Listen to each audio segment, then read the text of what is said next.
When they get in, all that frustration, which is feeding the people wanting the Tories out, is about the lack of, the public realm falling to bits, as you were saying. And the only way to do that is more money. And if you haven't got that, then you're just going to oversee continued decline on the current plans that we've got now for what we know for the next, year, 18 months, I suppose, is there's going to be austerity. The richest 100 families in Britain had seen their wealth increase by 50% in the last 5 years. I don't know about you, but most people I speak to can't say, oh, my wealth has gone up 50% in the last 5 years. Quite the opposite. A lot of people I know, their income's gone down, their wealth has gone down in the last few years. So that money's there, it's just we're not taxing it. The problem is Labour's going to inherit the mess it's got, the crunch point's going to come, and they're going to have to be more radical. Now, it might be they do the whole kind of, we didn't foresee this, which is dishonest because everyone's telling you this. All the government books are open. This thing, we're going to have to get into government and look at the books. They're there. I can download them off the internet. If I can, you can. Stop this nonsense. It's amazing how much people get away with. I think as well, politicians, they're not being held to account properly. Andrew Fisher, hello. Hello. How are you? I'm good. Welcome back to the PoliticsJOE studio. Very glad to have you back. Very glad to have you here to break down some of the Labour Party manifesto. Before we do that, could I ask you to introduce yourself to the audience if they're not familiar with who you are or the work that you've done? Okay, so I was the Executive Director of Policy for the Labour Party, which meant I was responsible for producing the previous two manifestos in 2017 and 2019, which I think it's fair to say had varying degrees of success, relatively. 2017, broadly seen as quite positive. 2019, not so much, especially the election. That went very badly. And I'm a columnist for the iPaper, and generally try to write as much as possible about policy, where there is some. So, in politics these days. And where there is some, probably being the operative phrase in what you've just said there, because, well, the reason we've invited you here is because you've been involved in producing manifestos. You're an analyst of Labour Party politics. And one of there's several talking points about the Labour Party manifesto, but one has kind of been the relative dearth of sort of extensive policy, whether it's on, tax and spend, public services, take your pick. Is that a misplaced accusation? Is it fair to say that the Labour Party manifesto is a little bit light on the sort of policy side of things? Yeah, I think it is unfair. I think it's very light on the policy side of things, to be frank. And it's not just me saying that, right? This isn't some sort of left-wing critique of it. The IFS, which is about as middle of the road as you can get, set up as a kind of centre-right think tank, monetarist sort of, the books must balance kind of think tank, economics think tank, has said, but very authoritative as well, has said basically austerity's baked into this. There is £19 billion worth of cuts coming, and the Labour manifesto helpfully set out a very small bit of here's the fiscal plan, here's what we're spending, here's how we're raising it. £7 billion of money for public services. And that's not all going into core funding for public services. A lot of that's new stuff that they want to do, like breakfast clubs in schools, which is good, right? It's good policy. But that's not then going into kind of filling a backlog or a shortage of things now. Same things with mental health counsellors in schools. Again, a good policy, but it's an additional demand on that rather than funding the lack of resource that's there now in education or in hospitals. So you've got the Nuffield Trust as well. Again, a very middle-of-the-road expert health think tank, really well respected, says the Labour manifesto, and indeed the Tory one, would mean tougher spending rises on the NHS than under the Cameron years, under austerity, under Cameron and Osborne. So they're putting less money in. And I went back and checked what we were putting in, say, 2019, and it was an extra 4.3% per year for the NHS, which is just above its historical average. I think it's about 3.8 is the historical average from 1945 up to 2020. And they're putting in 1.1%, which is about what it was under Cameron and Osborne. And you just think, we've got 7.5 million people on waiting lists. We've got a massive shortage of doctors, of nurses, of radiologists. The cancer treatment target hasn't been met since 2015. The situation's got far worse than when we were saying we put 4.3% in. I mean, I remember feeling a bit guilty, like, I think we probably should have put in a bit more on that. Tight, I thought, maybe it should have been up near a 5, right? And to be fair, New Labour in the Blair Brown years put in 6% a year on average, all through that period. So it's not, a kind of mad thing to put in lots of money to the NHS. We've got an ageing society, which means there's more demand. We've got higher levels of poverty, which means there's more demand because, poverty and illness are inextricably linked. Poor housing, more overcrowding in housing, which again has impacts for health.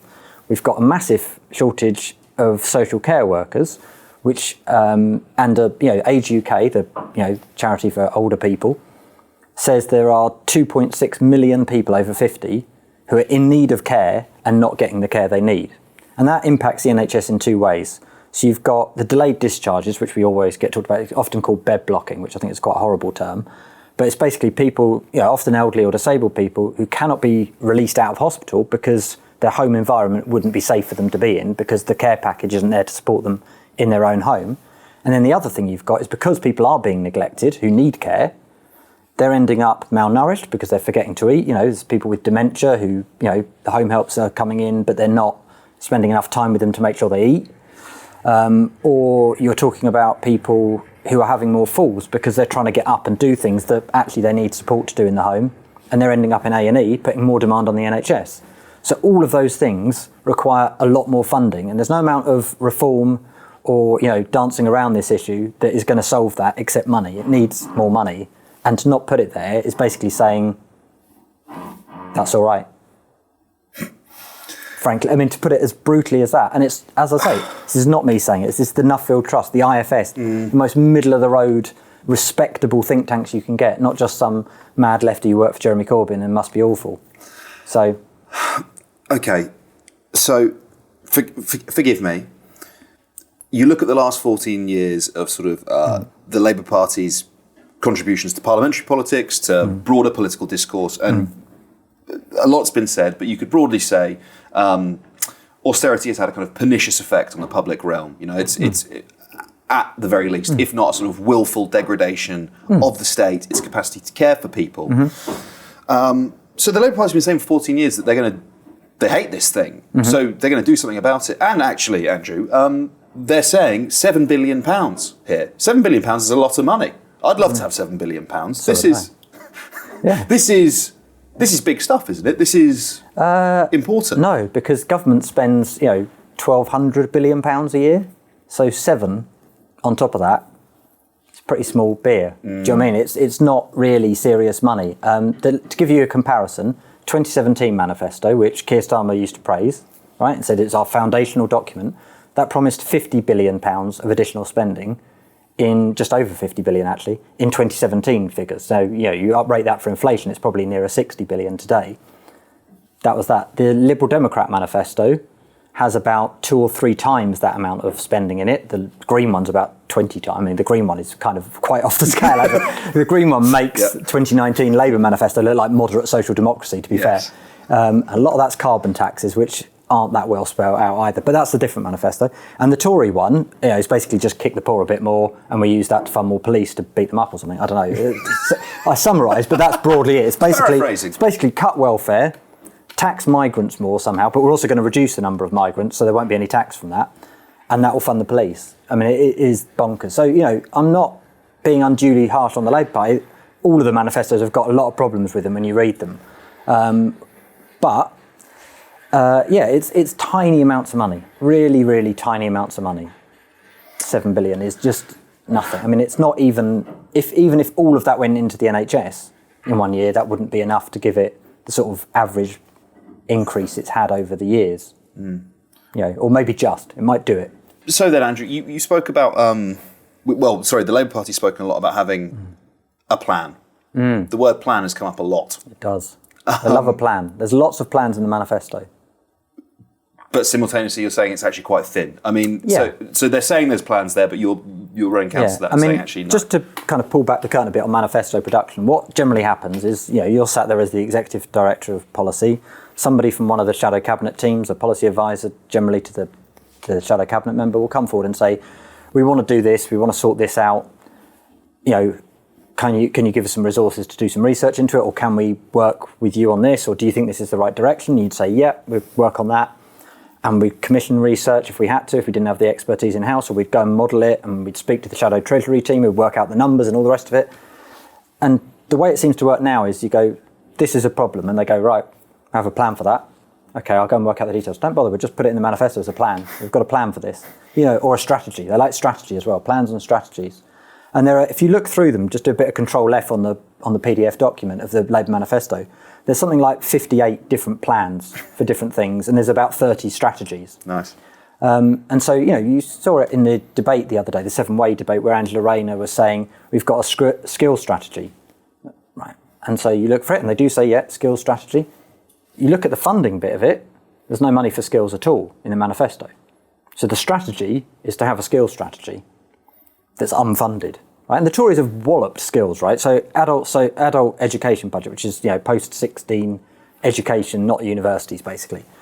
It's been cut by 40%, right? The idea that you're going to have a skills strategy, which is why we've got all these shortage occupations, which requires more migration and so on as well. But there's no extra money for that there in the manifesto. So there's a real problem with this kind of ability to say, oh, we've got a plan for this, and Labour's plan to do this. But when you kind of pull back the curtain and go, okay, can we see it? In most cases, it's not there. There are a few exceptions for that. The Green Prosperity Plan, which is kind of Ed Miliband's baby, that's kind of been hollowed out a lot as well, is one example where there is some substance there. There's GB Energy, there's the National Wealth Fund, there's the local power plans, which are yet to be determined, but kind of openly yet to be determined as well, or to be determined rather. But yeah, a lot of the time it's just, we say we've got a plan. And the Tories are doing this as well. You notice them saying it as well, we've got a plan to do this, a plan to do this. And there's not any real policy substance to back it up and deliver it. They say they've got an ambitious child poverty strategy. There is not a penny in the manifesto allocated to getting rid of any of the pernicious welfare cuts the Tories have brought in. So the 2-child benefit cap is obviously the high profile one, but the household benefit cap, the bedroom tax, the cuts to child benefit and child tax credits rates, none of that's being reversed in this manifesto. So you kind of go, well, how are you going to do this? And how is that ambitious? So would it be fair to say there are areas of governance where you can make quite tangible impacts without necessarily spending money? So, for example, something like planning reform, where you say, okay, we currently have a pretty permissive system. We want to move to a regulatory one where we say, if your building hits these specs, it will be approved, whatever it is, whether it's zone or whatever it is. You can make reforms that don't necessarily involve, and this will connect to what we'll speak about later in terms of possibly achieving economic growth. Yeah. But that's not true of all policy areas. And when it comes to some things, for example, welfare, and you were talking about child poverty there, where welfare is clearly a key instrument in alleviating child poverty, you cannot simply say, there's reform, there's efficiency, there's a strategy that we can get more juice for the squeeze. Yeah, I mean, you look at the health sector, for example, and they say, we're going to get more appointments. And that's quite an odd thing. They've said 40,000 more appointments a week. They haven't said by when they will come on stream, which again, it just kind of goes, well, if you can be that precise about it would be 40,000 extra a week, surely you can tell us by when it's coming. And they haven't yet. They've been asked this and they haven't given an answer. And I think it's, nurses cost money, CT scanners cost money, doctors cost money, they're expensive, teachers cost money. We've had a massive teacher shortage in schools, especially secondary schools, in certain subjects. The government haven't met their overall teacher training target or teacher recruitment target for, 5 years now, I think. It's, so meeting that is a huge thing. There's no way around that's reform, unless you're saying the reform is to have bigger class sizes or longer waiting lists, and that's clearly not the direction Labour want to go in. But the fear is, I think, is that, look, Labour are going to win the next election. I think everyone knows that. Even the Tories are kind of admitting it now. They're like, yeah, they're going to win. Just hopefully not by too much.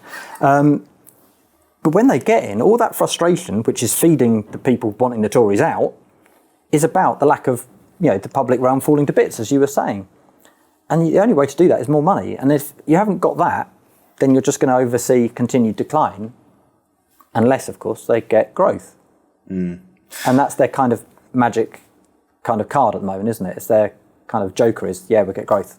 We'll get growth. We will achieve growth. And obviously, anyone, Liz Truss being a prime example, but politicians of all stripes would love to achieve growth. Yeah. Right? They also, George Osborne said austerity would give us growth, right? He said, the public sector's too big, it's crowding out private investment. If we shrink the state, the private sector will just blossom and we'll have this massive boom. That worked out. Didn't, no. In the last 14 years, the economy's grown by just over 1% a year, the British economy. And you go back to the 70s, which people would say is often like this basket case decade. Growth averaged 3% in the 70s. Higher than the 80s, the 90s, the 2000s, the 2010s, the 2020s so far, by a long way, by the way. So growth hasn't happened. And there are reasons for that are structural. There are reasons for that are about a lack of investment, public investment and private investment in the UK. You look at the economies that have grown better and that are growing better at the moment, they've got far higher levels of public investment in infrastructure. I mean, this is kind of basic Keynesianism, right? Which is if you're in a recession, you don't cut, you borrow, you spend, you get people back to work, paying tax, building things that are useful, and that helps stimulate the economy. And because that does, and you put more money in people's pockets, it has this kind of knock-on effect that then brings you back into boom times again. And the reason that borrowing is sort of unconscionable is because the Labour Party is committed to maintaining the fiscal rules that the Conservative Party has set. Broadly, broadly. So the key one being to have debt falling as a proportion of GDP by the end of the next Parliament. Yeah. Which sounds quite sort of jargony, and but essentially, unless you grow the economy, it means you cannot borrow. You will not borrow because you'd be in breach of that fiscal rule, right? Yeah, but the irony of that is unless you borrow, you're not going to deliver the growth in order to get debt falling. I mean, look, Attlee came in 1945, the Labour government, post-war Labour government, and debt to GDP ratio was about 250%. It's about 100% today, ballpark figures. It might be 98 or something, but it's about 100%. So it's 2.5 times smaller than he inherited. He didn't go, we better tighten our cloth. He nationalised 20% of the economy, built the NHS, massively expanded social security, had the biggest council house building programme to date, introduced legal aid, a whole raft of things they did. Kept rationing, which was quite unpopular. So there was some tightening as well. But you look at the big picture overall, spent massively, borrowed massively, and the economy grew. And we had a huge boom through the 1950s, into the 60s, that then began to slow down, and then became a bit kind of sporadic in the 60s and 70s. But that was basically funded by this huge investment in the Attlee years. And actually, the Tories carried it on in the 50s. Harold Macmillan, the Tory Prime Minister, is the record council house builder of all Prime Ministers. Built 300,000 council houses a year in the 1950s. And we're talking about, Labour doesn't even have a target for council house building in its thing. It says 300,000 houses overall, and doesn't have a specific council house building target, which is, again, disappointing because we've got housing crisis. And part of the thing is a lack of housing, right? And you do need to build more. Second part of it is about tenure. It's about what sort of housing you're building and for who. Yes. And that's the thing. So you can't separate those two things out. You can't just do the planning reform stuff, which will stimulate growth. If you say to the developers, right, we're going to free up a bit of greenbelt land, we're going to make it a lot quicker for you to start building and get shovels in the ground, and we're going to, basically, in reality, it means councils are going to get told shut up and stop whinging about housing developments, which in some areas is a really good thing because you've got these kind of Tory NIMBY councils going, blocking things because they want to keep house prices high or whatever. So it's or blocking a data centre because it will impede the view from a gantry over the M25, which was, I think, an objection that happened recently. Yes, exactly. So there are some bizarre things going, and you do need to do that, but they aren't going to build the housing that people on council house waiting lists, and there are 1 million families on that, record numbers of families in temporary accommodation at the moment. They need, that's not going to help them. Okay, so they're not going to borrow. Not very much. Keir Starmer, very keen to emphasise that, they're not going to tax working people is kind of his the answer he's giving right now. And he's possibly leaving the door open on capital gains tax, which we can talk about in a moment. But let's just for the moment, okay, so if you're not really going for tax, you're not going for borrowing, the hedge is growth. And if they fail to achieve that, what does that mean for public services and investment in public services in particular? Deeper austerity. There's no way around that. And actually, on the current plans that we've got now for what we know for the next year, 18 months, I suppose, there's going to be austerity. So there'll be some protection around defence, which, by the way, they're not saying we keep defence as it is. They actually want to expand that to 2.5% of GDP, which is tens of billions extra into defence. There's arguments for that. There's arguments against that as well. There's arguments about reform and, reallocating money within the defence budget. Scrap Trident, you're never going to use it, so get rid of it. Would be my argument, but that's not necessarily one that's won the argument in the public as well. I recognise that. But then there are things, but there's no way around it, if you like, that will mean austerity. If we don't get growth, and it's hard to see where that growth is going to magically come from.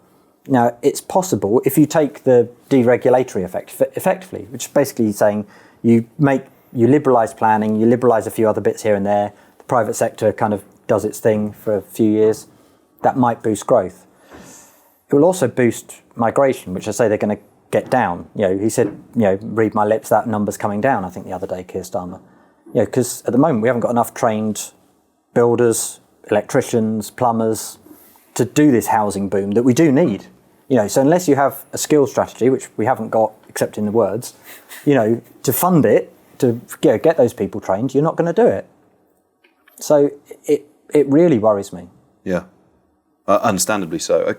Let's talk about tax then for a moment. I mean, is it right to interpret the way Labour is currently talking about tax as electioneering? To head off sort of Tory, I mean, regardless, actually, the Tories are just saying Keir Starmer's going to charge you an extra two grand in tax, or whatever the latest figure is. That they're parroting. So whether or not you do tax people or not is obviously by the by, because they'll attack you for it anyway. But there does nonetheless seem to be a hesitancy around visiting things like capital gains tax, a wealth tax. Possibly a land value tax, mechanisms by which you look. Even higher income tax on the very rich. Yes, you don't have to put it up for everyone. You could put a new band in at 200 grand or something. Yes, or 100 grand. Change the lower threshold, right, and actually ease the burden for workers. But thus far, it would appear to be there is a hesitancy there from the Labour Party to do that. What do you think's driving that? And sort of as a follow-up, do you think there's a possibility that might change? I mean, there's a lot of kind of political discourse in the last week or so has been, actually the Labour Party might get into power and then say, this is way worse than we were expecting. We're going to have to revisit what we said about taxation. Okay, so I think there are two things that are motivating their kind of approach to tax at the moment. One is that kind of new Labourist Ming Vase strategy, caution. It's that kind of, we're so close to getting elected, don't mess it up, don't scare people with putting taxes up. And therefore we won't say, and we're not going to raise any taxes beyond the very few kind of tinkery bits that we're doing that add up to 7 billion, as I said. So there's that strategy. There's also this, I think, opportunistic kind of approach, which is to say the tax burden's the highest for 70 years, which is only true because we've had such low growth. So, the fact the economy hasn't been growing means the tax take is a bigger proportion of the economy simply because the economy hasn't grown at the rate it needs to, and we've got more demand on public services because we've got an ageing population, higher poverty and all the rest of it. So that's going to continue going up. And anybody sensible would say, okay, leave aside Britain, but let's look outside of our little island and, heaven forfend, and look at what other countries do. And, you look at every other major country in Europe, France, Italy, Germany, Spain, they've all got higher levels of taxation as a proportion of GDP than we have now, than we are forecast to have in 5 years' time, and it's perfectly fine, right? It's not a problem. The problem in the UK is where that tax burden has fallen. So I'll take a couple of extreme examples. When I was born, which is going back a few years now, 45 years ago in 1979, the basic rate of income tax was 30% and the top rate was 60%. And that's come down and down and down. It was 80% actually, and went down to 60 and then down to 40. Corporation tax was 52% and now it's 25%. VAT was 8% and now it's 20%, or was 8 to 12.5%. It was within a banding, depending on what products it was. And now it's 20%. And council tax has gone up massively above inflation over that time as well. It's obviously evolved through rates and poll tax and so on as well. So some taxes have gone up massively, but others have gone down. The rates we pay on corporation tax, on income tax, have all gone down, but the regressive taxes like VAT and council tax have gone up. So the tax burden has basically shifted from the very rich onto the majority of people. And basically all the last two Corbyn manifestos said was, we ought to reverse that somewhat. Not go back to the 70s rate. We weren't talking about 52% rates of corporation tax or putting up the basic rate of income tax. We're just saying actually those with the broadest shoulders can pay a bit more. And you look at, say, the Sunday Times Rich List, which came out last month. I think it's something like the richest 50 families in Britain or the richest 100 families in Britain had seen their wealth increase by 50% in the last 5 years. I don't know about you, but most people I speak to can't say, oh, my wealth has gone up 50% in the last 5 years. Quite the opposite. A lot of people I know, their income's gone down, their wealth has gone down in the last few years. So that money's there, it's just we're not taxing it. UK banks had record profits last year. And that was simply because the Bank of England put up interest rates, and so they jacked up their mortgage rates, and they forgot about the savings rates. So they widen their margins, basically. They kind of went, let's go high on the borrowing and low on the savings, and their margins widened, and they made bumper profits, record profits in 2023. No organisation is talking, no party rather, is talking about taxing the banks, a windfall tax on the banks. Those were one-off kind of big profits because of the very high interest rates we suddenly had. Nothing to do with banks being entrepreneurial or talented or creating more jobs. In fact, they're getting rid of jobs and closing branches. Yeah. So they're making huge profits. And we're going, no, shouldn't tax them anymore. Mustn't increase the tax burden. You just think, yes, we should on those bastards, frankly. You know what I mean? shouldn't increase it on me and care workers and on teachers and on cleaners and people who are earning average wages. Definitely not. But there are people and corporations that could afford to pay a lot more tax. And that's before you even get onto capital gains, which Nigel Lawson, Margaret Thatcher's Chancellor, not a mad lefty by any sense of the imagination. Arguably the first part, but certainly not a lefty. Sorry, the late Nigel Lawson. I ought to show some reference there. You should, I please. should. Yeah, sorry. But, he equalised capital gains tax with income tax rates in the 80s, in the 1988 budget. Nobody went, oh my goodness, it's socialism under Thatcher, did they? It's not a radical policy. And that would bring in £15 billion worth of extra spending just by saying, if you earn your money by trading shares or selling property, you ought to pay the same rates of income tax as somebody who goes out and actually does a proper job that contributes to society. That's not that radical, and yet it raises, in that move alone, twice as much as Labour is raising in its manifesto. Within the context of your own political beliefs and sort of the politics of the Labour Party in the years previous to Keir Starmer, I'm assuming the argument you would make is that the scale of the challenge that we face requires bold, brave, ambitious solutions. Yeah.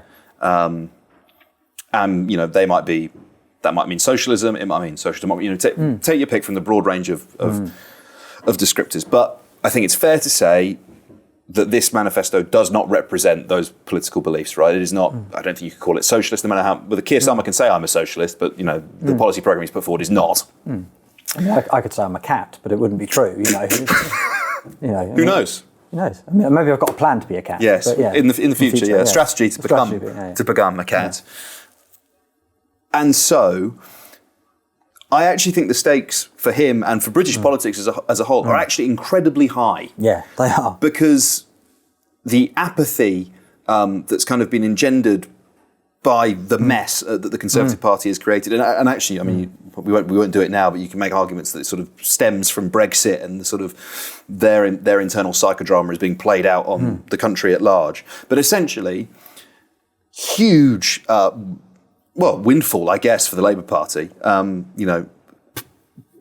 History-defining majority, quite possibly. Could be a record. And if they fail to rise to the challenge and they fail to address the underlying, the structural parts of the economy that are driving widening inequality, that are driving the degradation of the public realm, very quickly that apathy can just find a new target, right? And it can turn to the government of the day, regardless of the scale of the support, which isn't being driven, I think, by a sort of positive groundswell of feeling and support for the Labour Party. It's hatred of the government. Yeah, I mean, I was speaking to a pollster the other day, and they were saying that Starmer's personal ratings are kind of on a par with John Major's in '97 when they lost by a landslide. It's just that Rishi Sunak's are kind of gone off the scale, basically. They've never seen anything like it. They're minus whatever they are at the moment. Worse than Liz Truss's were after the mini budget, worse than Johnson's after Partygate, worse than Corbyn in 2019, who had terrible ratings at the start of that campaign. Picked up slightly, but not by much, enough. But but they are kind of historically bad, but it's not love for Labour. And if you look at the other thing, this pollster was saying to me the other day, when we were just chatting, is that if you look at who's likely to vote at this point and people saying they're not going to vote or they're not sure how they're going to vote, it's much higher proportion. So from that, they're interpreting that as saying they think turnout could be quite low in this election, which given this is definitely an election where a government's going to change, that's unusual. Normally when people think there's a chance of a government changing, turnout goes up. So that is quite worrying. And it's this thing that people were saying, you mentioned it earlier, people saying, oh, actually when they get into government, they're going to be more radical and they're going to do this.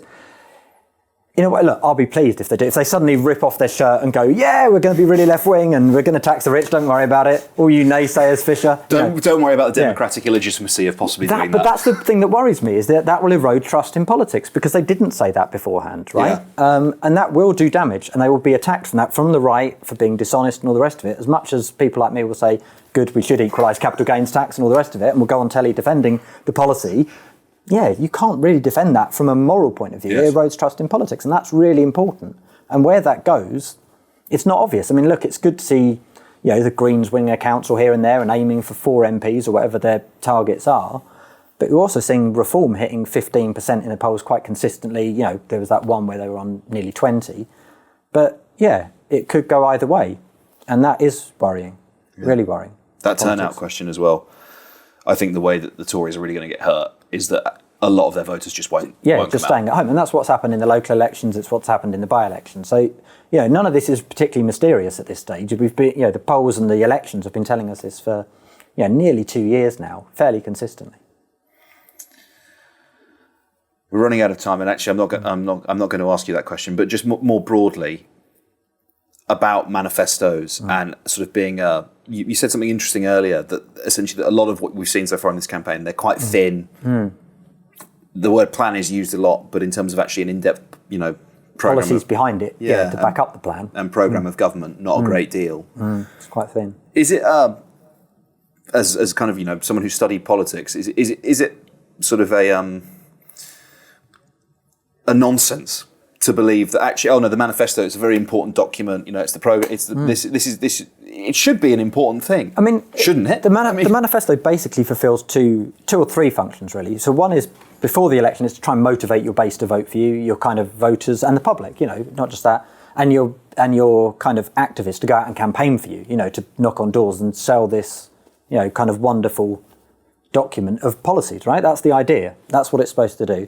And then when you get into government, it basically forms a kind of contract by which the public can hold you to account. It's like, this is what we said we'd do. And, for the 5 years that we don't get a vote, generally in between elections, this is us saying, like we could say to the last Tory government, where are the 300,000 new homes a year? Where's the 40 hospitals then? Where's the ban on no-fault evictions? Where's the triple lock you said you protect every year, but you took a year off because you couldn't be bothered with it? All of those sort of things that we could hold them to account on.